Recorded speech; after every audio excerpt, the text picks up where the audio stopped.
Tragedy on the 10th. This week marks the anniversaries of devastating flooding that swamped Vermont in July of 2023 and 2024. Jillian Galford is a research associate professor at UVM's Rubenstein School of Environment and Natural Resources and an expert on the impacts of climate change and flooding. Thank you for being here. What is the likelihood that we'll see the same type of flooding this summer as the past two?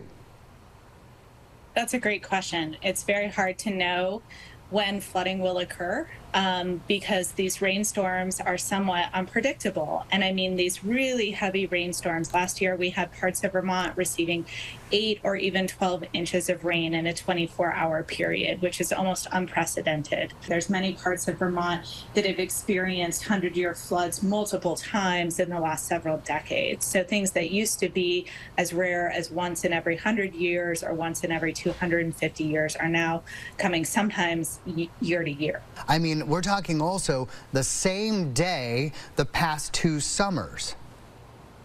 Yeah, what are the odds, right? An incredible series of events that we've experienced here in Vermont.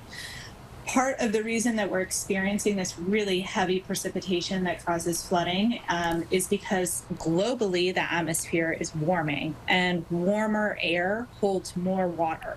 So these storms are like storms on steroids. They're able to hold a bit more water than they ever did before.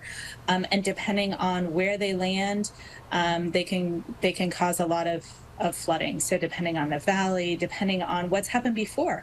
If it was a rainy May and June and then there's a big storm in July, we're going to have more flooding. But the fact that they came on the same day is a bit of an oddity. I'm not sure that we could predict that it would happen day to day, year to year on the same day like it did in the last 2 years. How should the flooding that we've seen influence Vermont's climate action plan? That's a great question. The state is working really hard on a climate action plan to help all of our communities be more resilient. I work on the Vermont Climate Assessment, where we try and provide information for people to plan for climate change. Let's talk about some of the primary recommendations from this year's climate action plan. They include investing in resilience, preparedness, and community development to reduce climate impacts and to help Vermonters recover more quickly from future climate hazards. Does this jibe with that assessment, the Vermont Climate Assessment?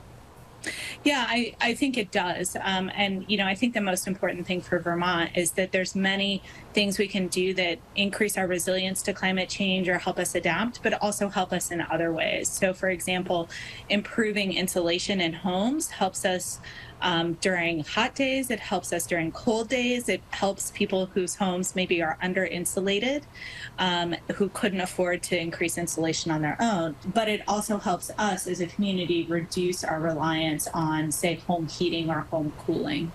The tragedy that just occurred on the Guadalupe River in Texas shows us just how fast and fierce flooding can be today. Is there proof that climate change is the culprit for these once-in-a-century events now occurring, as you said, more often? And could that happen in Vermont on that scale?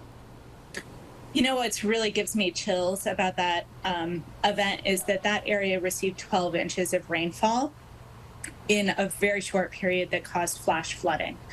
We received 12 inches of rainfall last year in places like St. Johnsbury. So if it hit in the right place and communities were in vulnerable floodplains, it could happen anywhere. Jillian Galford, thank you very much for being here. Be well. Thank you.